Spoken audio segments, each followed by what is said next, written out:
Welcome to the Someone Gets Me podcast, where you'll hear stories of inspiration and hope realized. Hosted by Dianne A, intuitive empowerment mentor who specializes in working with people who want to be freed from being stuck in life. You will hear personal stories and professional insights, along with tips on how to conquer overthinking, procrastination, and more. Here's Dianne. Hi, everybody. It's Dianne. Today, with a great interview for you. You're going to be so excited to hear what this amazing woman has to share with us. In fact, I'm so excited to hear what she has to share with us as well. Rena Romano is an author and a speaker, and generally one of the coolest people I know. She is a coach. She helps people thrive in their world in a way that is so unique and motivational and amazing that to be in her presence will give you goosebumps. Just like me saying it is giving me goosebumps right now. She had an earlier career in the construction business, and she could probably sell ice to Eskimos because she's so amazing. And then she has converted all of her skill set into this amazing business that motivates people to not be victims anymore. And I'm going to let her tell you about that more specifically. And she calls herself, I love it, Sur-THRIVER, not just a survivor, but thriving. And I really resonate with that, because I think just stopping at surviving is not the goal. I think thriving is the goal, and having our vital life energy alive is the goal. So Rena will really inspire you to really see that no matter what you've been through or what's gone on, that there is hope on the other side, and there's a way to thrive in a real way. So that being said, she also volunteers in our community. She helps out tons of people, young women, other people in all kinds of ways. She helps other business owners. And in any moment, if anybody is ever heard asking Rena for support in any way, her answer is always yes. She will step up and be that person to bring the light to a situation. So we're so honored to welcome Rena Romano to our show today. Welcome, Rena. Hi, Dianne. Wow, that introduction gave me goosebumps. Thank you so much for that. I'm excited to be here and be with your listeners. So this is awesome. Thank you. Oh, you're welcome. I'm so excited. I'm like, I don't even know where to start sometimes, but I do know where I want to start. And where I would like to start is, what was the inspiration to even start this amazing journey? You know, you're in sales and you're doing this career and you're very successful and everything's humming right along. And then this whole new thing emerges that has all of these great pieces to it. And I would love to hear what happened within you that allowed this to be born. Well, just a brief background for your listeners. I am a Sur-THRIVER. I'm a Sur-THRIVER of child sexual abuse and sexual assault. And yes, I had a very successful sales career in the construction industry, but I only made it to a certain level because my mindset, I hadn't gotten help, and I hadn't shared my secret with anyone. And I came crashing down. I was suicidal, and I had a shift in perspective about my past. And I've started a program called the Thrive Perspective. And I tell people, smile, because there's always an upside, no matter what we've gone through. It's all in how we look at it. And I knew that someday I wanted to share my story. And I wanted to help other survivors or anybody that's gone through any adversity. Just know that, people say, don't let your past define you. Well, I say it does. And people are like, wow, what do you mean? I said, well, look at the courage, strength, and tenacity it took for you to survive what you went through. That's what defines you. And I just got tired of being ashamed of crimes I didn't commit. And really, Dianne, when the economy went bust in 2006, 7, and 8, I became a nonprofit, not by design, but I was out of a job. Oh. Yeah. So I started Toastmasters. It's a nonprofit organization, and I wanted to be a public speaker. So I first got my certification as a public speaking coach. And now I'm a certified leadership and mindset coach. So I just knew that there were bigger and better things that I had to do.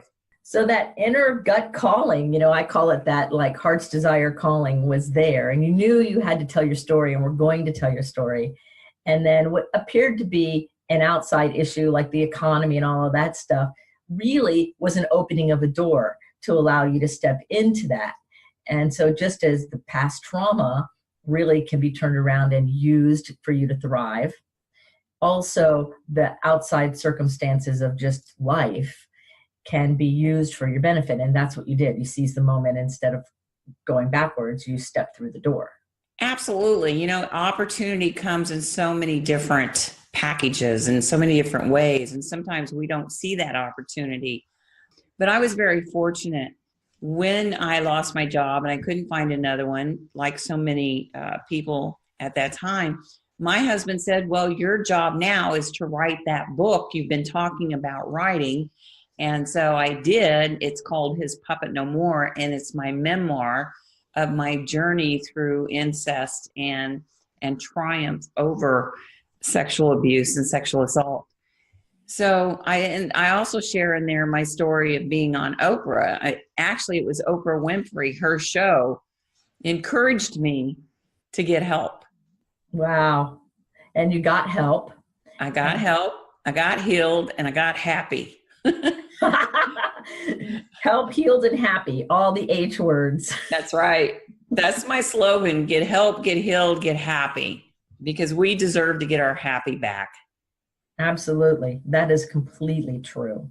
So I'm wondering if there's ever been in a time in your life where you could understand or see things other people couldn't, like you're a visionary, right? And people misunderstood you or didn't understand you. And how you handle that? How do you handle it when somebody kind of gives you that glazed over look with, I don't get it, and you get it? That's one of the number one things that the listeners of this Someone Gets Me podcast write to me about, is feeling not understood in a situation, and people just kind of give them that deer in headlights look. And so I know you've probably dealt with that a lot. I didn't ask you before, but I believe you probably have. And I also believe you've come up with a really cool strategy or some tips that you might want to share of how do you handle that when you're not being heard or not being understood and by whoever is outside of you, because I think that's a real important thing for our journey. That's part of our healing, I think. Absolutely. One thing, I did a TEDx talk, and it's called Healing Sexual Abuse Can Start with One Word. And your listeners can find that. Go to YouTube on the TED channel. You can just type in Rena Romano and TEDx and watch my TEDx talk. But I quoted Dr. Brene Brown in my talk, and she calls it, when I share my story and say I was sexually abused as a child or raped by a colleague, and people, are like, they don't know what to say. And Dr. Brene Brown calls it uncomfortable sympathy. And so they'll say stuff like, oh, well, you poor thing, well, just don't let your past define you. Or, why don't you just get over it or just stop talking about it? Because they're uncomfortable. You just told them something shocking. So they don't understand, and unless they're a survivor or a loved one of one, they don't understand what we've gone through. So it's hard for them to comprehend or have a conversation. But I just laugh and say, oh, you know what? Yes, my past does define me. And they'll go, what? I'm like, yeah, the crime doesn't define me. My courage, strength, and tenacity to persevere in spite of it. That's what I tell survivors. That's what I tell them. That's what defines you. I try to make people feel comfortable. They don't know what to say. And so I just try to put people at ease and make them feel comfortable. Because unless you've been through what I've been through or other survivors, people can't understand. And it's hard to have empathy for something you don't understand. And I don't expect them to. And maybe in the past, Dianne, I used to get maybe upset or mad, but not anymore. I try to come from a loving place. We all don't, we're all going through different journeys, and I don't understand things that you've gone through. I might not be able to relate to them because I haven't gone through them personally. And I wouldn't want people to understand what I've gone through, because if they do, that means I've gone through it. Does that make sense? Oh, you're making perfect sense. And I think that you bring up a really good point about expectations, our own expectations and other people's expectations. And, some people think that everybody needs to have empathy or nobody should. And there's all of these unsaid rules or things that we all carry around that most of them aren't even effective anyway when we dissect them out and look at them. Correct. And that's important, so in any situation, whether it's from a trauma thing or you're healing or you've gone through something somebody else can't understand, or you're simply being misunderstood because you see the world differently than someone else. The idea of paying attention to what you expect out of yourself and that other person in the situation is key, along with how you handle all emotionally, that it does take courage to be authentically us, no matter what we've been through to get where we are, no matter how horrific it was and no matter how wonderful it was, or know all the range in the middle. It takes courage to be open and be authentic and be our real selves, including, but not in spite of, all of the adventures, all of the things that have happened that we've done and that we haven't done, So I think you bring up a very good point about that. And I see that a lot with people who get misunderstood a lot, is the whole idea of they expect everyone to understand them, but they don't. I don't think they should, And the way I say it a lot is our brain, our ego, thinks that everyone sees the world the way we do. That's how it operates. But in reality, no one does. No two people see the world exactly the same, because we're living through our own autobiography and our own physiology and chemistry and belief systems. And so no two people see anything the same. Correct. We're coming from different perspectives. We're coming from different environments. We're coming from different experiences. Just like my husband, when we first met, I told him, I don't like to shop. And boy, you should have seen his eyeballs just light up. Wow, I hit the jackpot here. A woman that doesn't like to shop. So a week later, after our honeymoon, I went shopping and I came home, and I usually would get home before my husband. And I got home after him one night, and I come through the house and I got all these bags from all different department stores. My hands are just full, and I'm kicking on the door to knock on it because I couldn't open up the door. And he looks at the bags in my arms. He looks at me and he says, now, wait a minute. You told me you didn't like to shop. I said, I don't. I like to buy. So his idea of shopping and my idea of shopping are two totally different things. And so I share that in my workshops. It's coming from two different perspectives. My idea of shopping is going and trying on everything, going and spending the whole day with the girls and shopping and looking at this and trying. No, I know what I want. I go in and I buy it and I get out and I go to the next store. Boom, I'm done. That's my idea of shopping, but I don't like to shop. I like to buy. So that's important for people to know. His perspective of shopping was totally different from mine. Mm-hmm. We come from different experiences. We communicate differently. Our languages are different. So I think it's important for people. I used to get mad at people when they didn't understand what I went through as a child. And now I'm coming from a more loving place that, yeah, I get it. They don't understand it. And I don't expect people to unless they've been through it. So, yeah. Right. We don't expect them to understand it, and they don't have to. No. Understanding is not the key to our freedom. That is correct. There's other things. So do you ever have times, because you have a very busy career and a really cool opportunities everywhere. Do you ever find yourself procrastinating on things that are kind of important to you, and you kind of avoid or procrastinate? Oh my goodness, all the time. I am a serial procrastinator, and I'm going to be the first to admit it. And I just went and did a hypnosis session on procrastination and being worthy of money. I think that's a big issue. I also do affirmations and listen to subliminal things on procrastination. But one thing that I will do is I've got to understand, I love graphics and I love doing my own business cards and stuff like that, but that doesn't pick up the phone and make the sale. I have to call and get booked to speak because I'm a public speaker. So doing all those, I'll find myself doing busy work, but not doing the work that brings in the paycheck. So I am guilty just like everybody else out there. So what I'll do is I'll just cut out some time and I'll set my alarm on my little mobile phone for 30 minutes and I focus on one task at a time.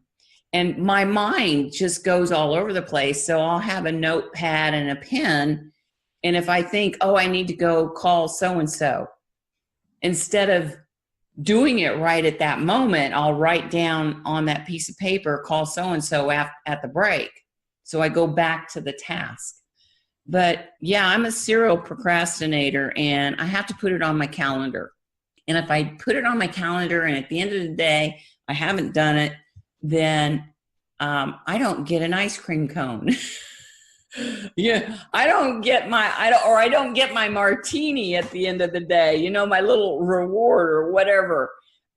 I am a serial procrastinator, so I do things to help keep me focused. And one of them is staying on task and setting that alarm and then going back to the task. So that helps. That's great. Procrastination is a big issue with the people who have exactly what you were just describing, where your brain's going all over, because that's what visionary people do. They're not one-track thinkers.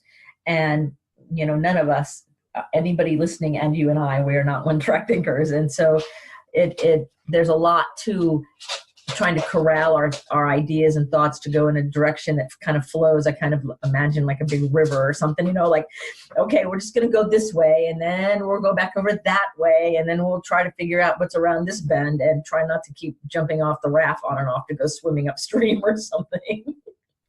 You know, I heard something or read something the other day. I can't remember who it was by, but they said procrastination is a form of low self-esteem. And that kind of hit home with me because I'm thinking, wow, you know, and I have had, you know, self-esteem issues with all the trauma that I've gone through, and I'm still working through some things, and that's okay.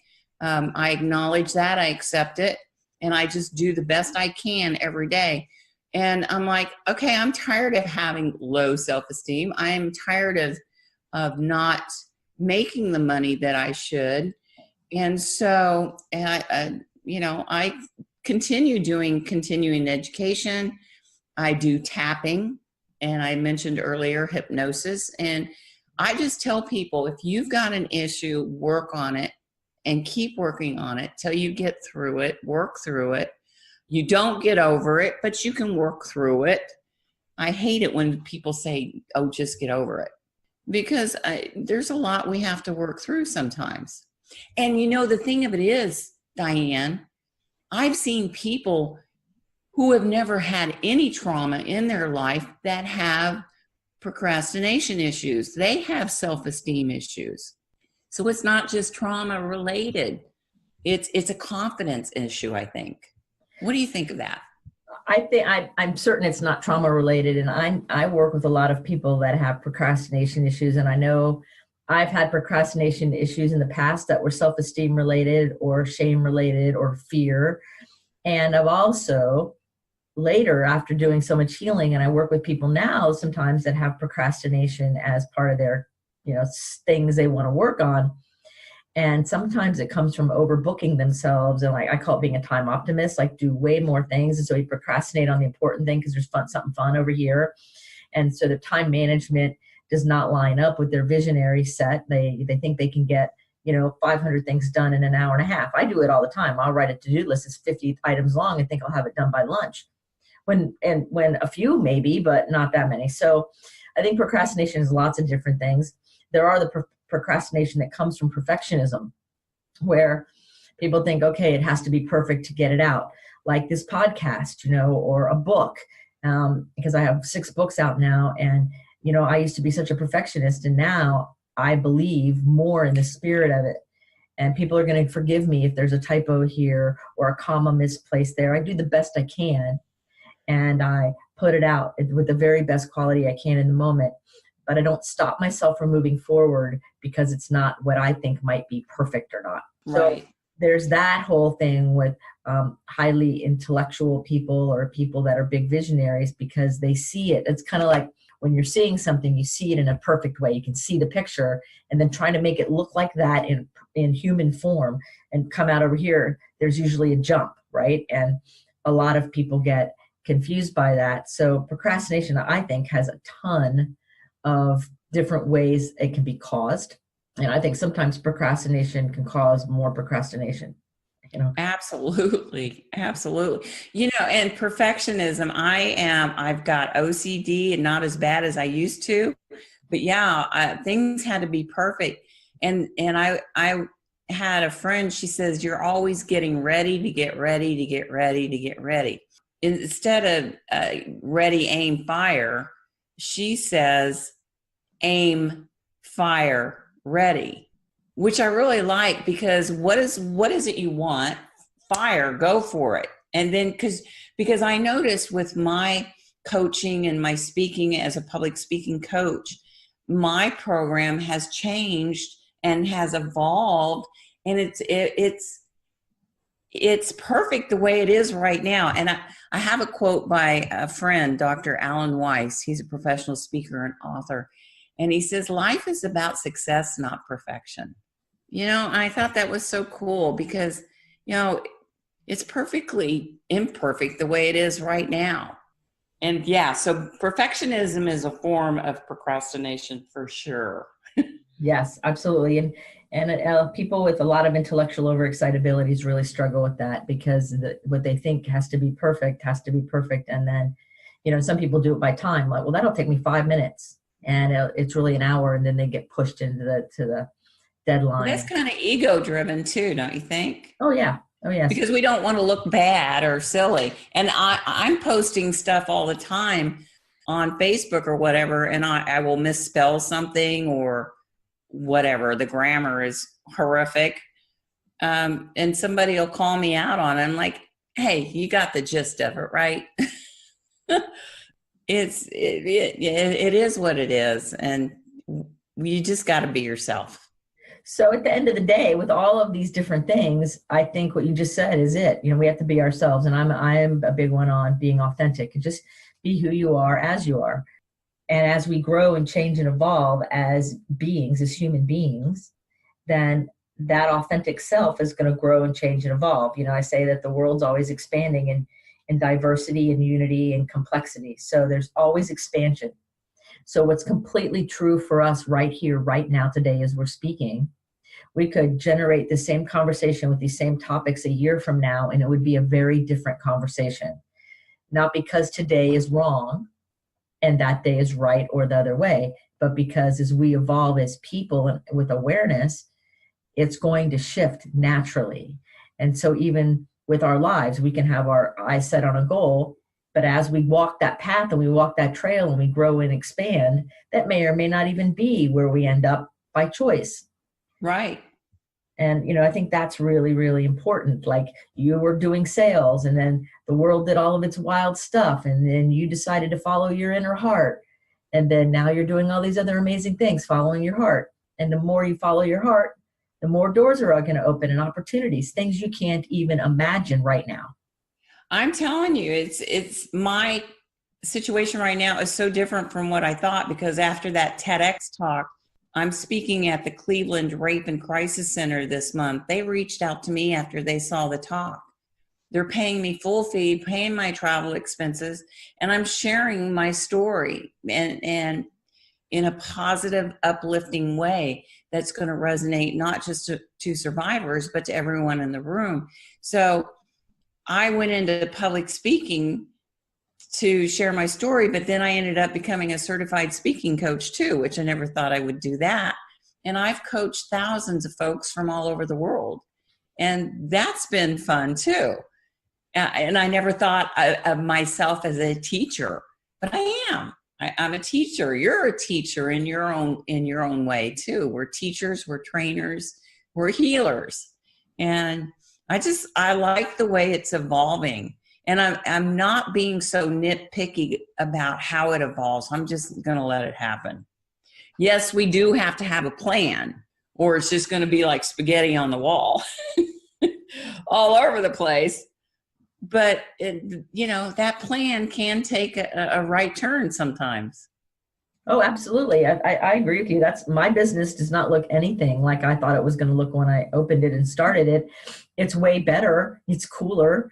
I'm really glad it's taken the turns it has over the years and the things I've created because of the turns and all of these amazing things. And if you would have asked me 5-10 years ago, or even last year at this time, if these things that are happening today would be happening, I would know. It wasn't even in my radar. It wasn't even an idea to even know it was a choice, So we don't know what we don't know. And I think that being open and allowing it to just take on its own energy is really where it's at. And so when we all try to control ourselves or control the outcome, and we get so married to it and so constricted, it actually falls right through our fingers. We actually destroy the initial seed, the idea, and we stop any other thing from entering and showing us something wonderful along the way, or something more wonderful that can happen for us. Absolutely. Yeah. We just need to lighten up and enjoy the ride. I think ego gets in the way. I think we get so rigid on what we think it's supposed to look like. And then the universe says, we're going to take a left turn here because that's not really what you're supposed to be doing. So just be open to the possibilities, because it may, like you said, it's not my situation right now looks completely different from what I thought it was going to look like, which is cool. I'm enjoying it. That's really cool. Because you do, don't you do modeling too? Yes, I do. If somebody wants to pay me, I would love to. I'm a 63-year young woman. And I get out there and strut my stuff. But for the local Dress for Success here in Tampa, I've been a model on their runway now. This will be my 4th year in a row. And I'm going to be modeling for their fundraising event. So that's one of my volunteering opportunities and things that I do. And it's fun. I get to try on really cool clothes, and sometimes I get to buy them for really cheap. So I like that. Because you like to buy, not shop. We already have I like to buy, not shop. That's right, sister. What kinds of things do you like to do for fun? Oh, my goodness. I love to fish, golf. Dudley, I have my little fur baby dog. He's a mini woodle. I go on walks with him. I work out. I want to take up dancing. I love to dance. And I'm thinking about taking up swing dancing or salsa dancing or something. And I like to buy shoes. That's I love to buy shoes. That's one of my favorite hobbies. Oh, that is so cool. So what is your favorite food? Oh my goodness. Well, I think my favorite type of food is Mexican food. My mama, when she was pregnant with me, there was this fantastic Mexican restaurant that she went to with my dad. And it was the first time she ate there. She was pregnant with me. And I just crave Mexican food now. So I'd have to say tacos. It's my favorite food. And then I love cheese and I love fruits. So Mexican food is my favorite type of food, I would have to say. Oh, that's fun. Mexican food is fun. Yes. Love it. I know, it's great, isn't it? Yes. And it's fun to appreciate those things in life, those different kinds of things. So now I have a question for you that I've never asked anyone on any of the previous 80 plus episodes. Uh-oh. Go ahead. I can handle it. You can handle it. It's fun. I would like to know, and you can think about it for a second. If you were a tree, not what do you like, but if you were a tree, what kind of tree would it be and why?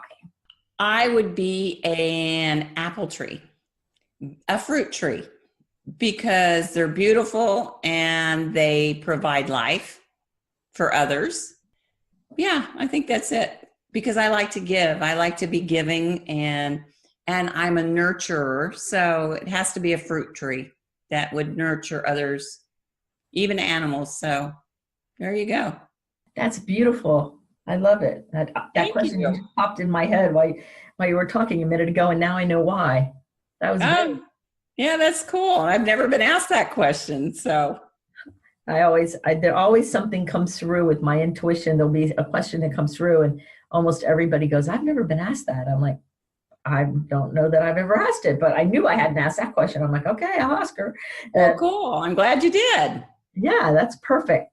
So I know that you also volunteer with the Pace Center for Girls, and you help with Girl Scouts and things like that. And young girls, teenagers and young women are all important to you, to help them along. And I know there's a lot of people in that younger group that listen to this show. And so I'm wondering if you have any message or any words of inspiration or words of wisdom for the young people who are faced with a very challenging world right now, and all kinds of things happening around and within them. And you have an amazing journey, an amazing story, and you have a lot of skill set. And so what would you like to say to all of them worldwide to give them hope? Worldwide, I would say don't rush into growing up. Just don't. Enjoy the moment, enjoy your friends, make friends that are going to be lifelong friends. But let me come from as a Sur-THRIVER angle. If any of your listeners are being subjected, bullied, subjected to any type of abuse, find someone safe to tell. You don't have to keep your secret, but make sure it's someone that you can trust and you feel safe telling, because it is your childhood. And it's a shame to see that so many childhoods are being stolen. But I think that that's going to change with more people like me coming out and speaking our truth and speaking out against any type of abuse, whether it's towards children or adults. It's time to start being kind to one another. And so I would like to say that to your young listeners: be kind to everyone you meet. And I believe it was Aristotle, the philosopher, that said, be kinder than necessary, for everyone you meet is fighting some type of battle. And even though people come to you and they look happy and they're smiling, they might be struggling with something that they're afraid to talk about. So be kind and offer a smile. And a smile is the kindest gift you can give anyone. Yes. And I would add with that to be compassionate with yourself too. Be compassionate with yourself and others. Kindness and compassion are really important things. And the more we learn how to have just compassion for ourselves, like we're all just trying to walk our way home, so to speak. We're all in this together. And so if we can be a little bit more kind to ourselves and others, and a little bit more compassionate to ourselves and others. Then I grew up in a time where I went to an all-white school, and I think I was in grade school. I don't remember how old. And they had a young Black girl come to our school, the first Black girl that attended. And I befriended her because she was so sad. And I was just immediately drawn to her. And I don't know how old I was, maybe in 5th or 6th grade. But I was so drawn to this beautiful Black girl, and she was so sweet and so shy. We became friends. And then some white friends at school started calling me names and calling her names. And it was so sad. And one day I went back to school and she wasn't there. And I never knew what happened to her. I just know that the family had to move away. But seeing that type of abuse and people being mean to others, I just can't tolerate it. So if you see somebody being, abused or being talked to poorly, stand up, friend them, be their friend, and, just be kind and compassionate. So that's that little black girl. She's always on my mind. I hope she's okay. And that's many, many years ago. Well, and it's interesting because you stepping in and befriending her and being just that authentic Rena self, is most likely on her mind still today too. I hope so. I wrote about that in my book, His Puppet No More. I just don't understand being cruel to other people. There you have it. Well, there you have it. So is there anything that I didn't ask you about that you would like to share or that you would like to make sure gets added to the show that I didn't mention already? Well, a lot of people want to know about how I got on Oprah, the Oprah Winfrey Show. And I sent an email in, when she was doing the Oprah Winfrey Show, she would ask people if you have a story you'd like to tell. And she was doing segments on abuse and child sexual abuse and sexual assault. And as we all know, Oprah is a Sur-THRIVER of child sexual abuse. And so I sent my email in, not thinking anything about it. And a couple of weeks later, I got a call from Harpo, her studio, and said, we're doing this segment on child sexual abuse. Would you like to be on it? I said, well, I'm going to be on a ship that week. My family and I were sailing from Boston through Canada. And they're like, well, can you cancel the trip? And I'm like, no, it's for my in-laws' wedding anniversary. So true story, I jumped ship to go be on the Oprah Winfrey Show. They had a ticket for me. We got on the ship on Saturday. On Tuesday at one of our port stops, they had a ticket for me. I got off the ship. The rest of the family stayed on. I flew to Chicago. They flew my sister in, and we recorded the show. And it was the scariest thing I've ever did, Dianne. But I had to do it because I grew tired of being ashamed of crimes I didn't commit. And I want to be a voice for other survivors who haven't found theirs yet, because I know that remaining silent doesn't work. We all have a story to tell, and our story can be healing, not only just for ourselves, but it can be healing for others as well. Exactly. And telling the story and liberating ourselves is the goal, rather than continuing to stay stuck in the story and keep ourselves down. And I think that you're a great symbol of that liberation of telling the story, and not the staying stuck victim story kind, And so that's a great inspiring thing. So people can find you at your TEDx talk and this podcast. And I'm going to put links for your book and everything in the show notes. So there's all kinds of ways to reach you and learn more about it. But I think learning how to be empowered and loving yourself and having compassion enough for yourself in order to tell the story in a healing manner, to then be free of the energy of it so that you can be happy, is the key. I see so many people just telling the same story over and over, and they're not doing anything with it other than commiserating. And they're missing the point. The point is to be free of the energy and to heal ourselves, to be happy. So you're a great role model for that, and just in how you conduct your life and the things you're doing to help people, and even your idea of being an apple tree. And the reason shows the depth of who you are as a woman, and that transcended all of these things, and it's showing up, and it's absolutely beautiful. Thank you. Thank you. I want to thank you so much for taking time out of your very busy day to be on the show with us today.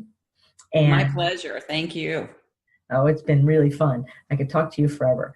And so that all being said, I'm going to make sure everything is in the show notes for everybody. And you can find Rena on renaromano.com, and I will put the TEDx talk link right in the show notes for you. So you don't even have to go looking for it. Just hit the show notes and you'll find it right away. It's a great talk. I've watched it a couple times. Oh, thank you. Awesome. So remember, everybody, keep your face to the sun so the shadows fall behind you. You are a rock star. Go after it. Be happy. Have a great life, because the world needs your inner light. So go out there and shine. And until next time, be well. Thanks for tuning in to Someone Gets Me. To find out more, please visit Dianne's website at missdianneallen.com. That's MSDIANNEALLEN.com.